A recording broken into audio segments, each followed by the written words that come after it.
সারাদিন ব্যস্ত থাকেন, জল পান করার কথা ভুলে যান।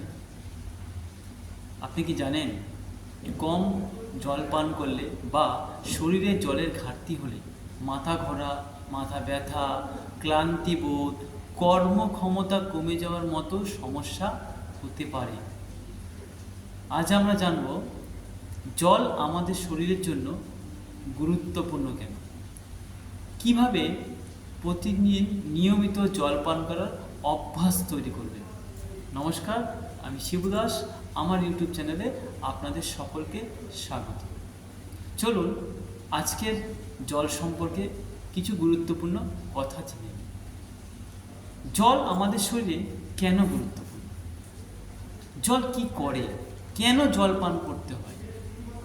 জল প্রথমেই যে কাজটি করে, আমার শরীরের তাপমাত্রা নিয়ন্ত্রণ করে। আমার শরীরের ভেতরে 37°C তাপমাত্রা বজায় রাখার যে কাজটা, সেটা করে জল। জল আমার শরীরে ব্যালেন্স রাখতে সাহায্য করে, আর এটা খুব গুরুত্বপূর্ণ আমার শরীরে ব্যালেন্স রাখা, কারণ শরীরের 60 থেকে 65% মোট ওজনের জল আছে। জল আমার শরীরে ব্লাড সার্কুলেশন, রক্ত সঞ্চালনে সাহায্য করে। জল আমাদের হজম প্রক্রিয়াকে সঠিকভাবে করতে সাহায্য করে। জল আমার শরীর থেকে বজ্র পদার্থ বের করতে সাহায্য করে। জল আমাদের শরীরের টিস্যুর স্বাভাবিক কাজকর্ম বজায় রাখতে সাহায্য করে। জল আমার শরীরে আমাদের জয়েন্টের স্বাভাবিক কাজকর্ম বজায় রাখতে সাহায্য করে। এরকম অসংখ্য কারণ আছে, অসংখ্য কাজ আছে আমার শরীরে জলের।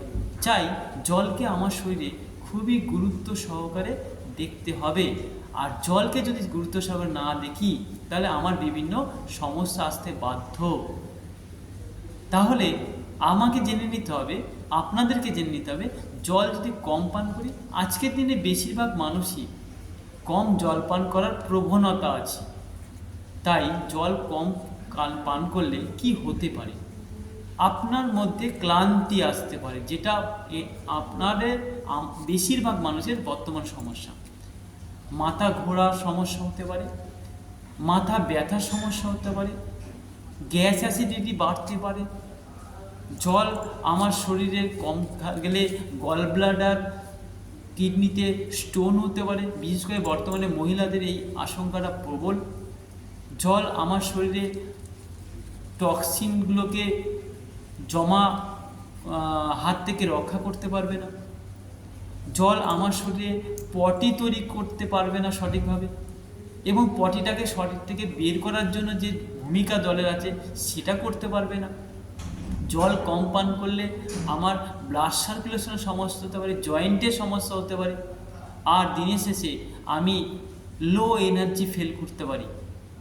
তাই জল কম পান করলে প্রচুর ধরনের সমস্যা আমাদের শরীরে দেখা দিতে পারে।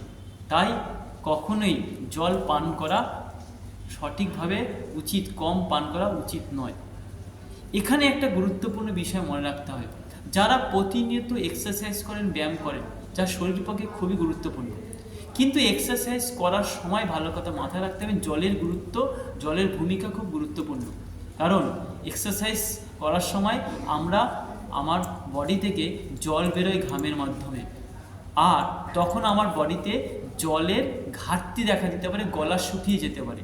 তাই এক্সারসাইজ করার সময় সবথেকে বেটার উষ্ণ গরম জল কাছে রাখা, একটু একটু করে পান করা, যাতে করে জলের ঘাটতি না দেখা যায় এক্সারসাইজ করার সময়।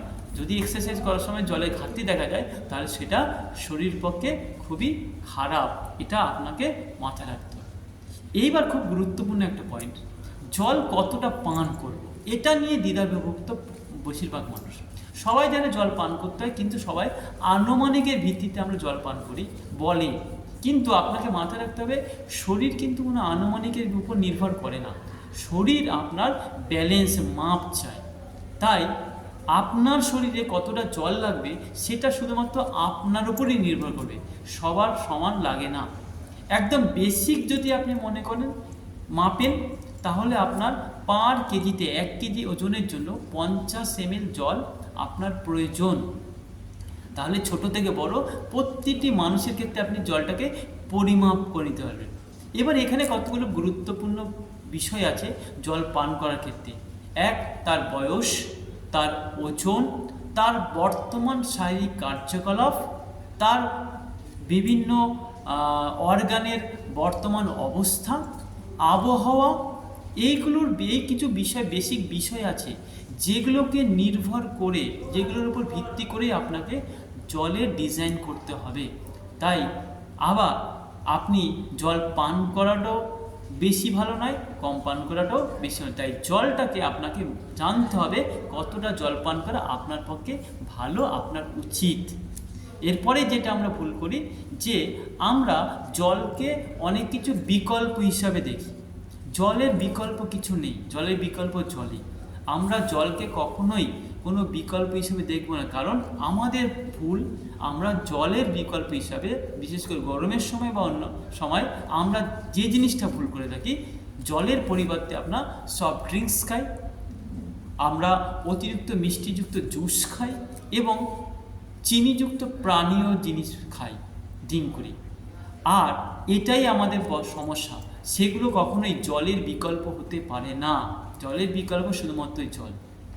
আরেকটি গুরুত্বপূর্ণ বিষয়, খাবারের মধ্যেও কিন্তু জল থাকে। আপনি প্রতিদিন যদি কোনো ফ্রুটস খান, শাকসবজি খান, তার মধ্যেও কিন্তু জল থাকে, কিন্তু সেই জলটা কিন্তু সম্পূর্ণ আলাদা। সেটা খাবারের মধ্যে থাকে, খাবার ডাইজেস্ট প্রক্রিয়ায় সেটা কাজে লেগে যায়। কিন্তু সেই খাবারের মধ্যে যে জলটা থাকে সেটাও খুব উপকারী, সেই জলটা আমার শরীরে যায়, কিন্তু সেই জলটা আর আপনি সরাসরি জল নিচ্ছেন, দুটোর মধ্যে তফাৎ আছে। তাহলে এই বিষয়গুলোকে সবসময়ের জন্য মাথায় রাখতে হবে।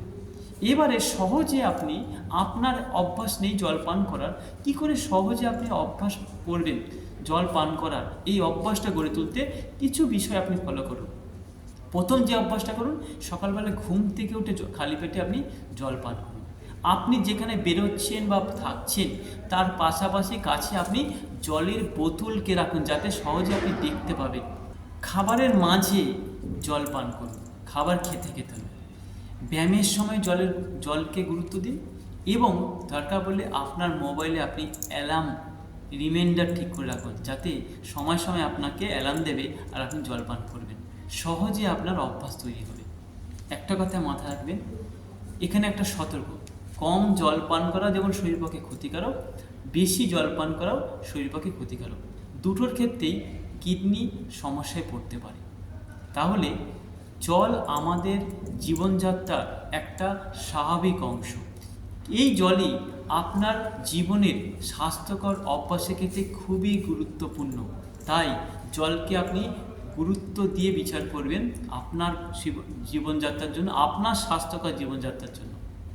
আমার ভিডিও যদি অবশ্যই ভালো লেগে থাকে অবশ্যই লাইক করবেন, কমেন্ট করবেন এবং সাবস্ক্রাইব করবেন যদি নতুন হন। আর কমেন্টে জানান আপনি সারাদিন কতটা জল পান করেন, আর আজ থেকে আপনার জল পান করার অভ্যাস নতুনভাবে তৈরি করুন। ধন্যবাদ, ভালো থাকবেন। আমি শিবু দাস। পরবর্তী ভিডিওতে আপনাদের সঙ্গে সকালে দেখা হবে এবং ততক্ষণ আপনারা ভালো থাকবেন, সুস্থ থাকবেন, সচেতন থাকবেন।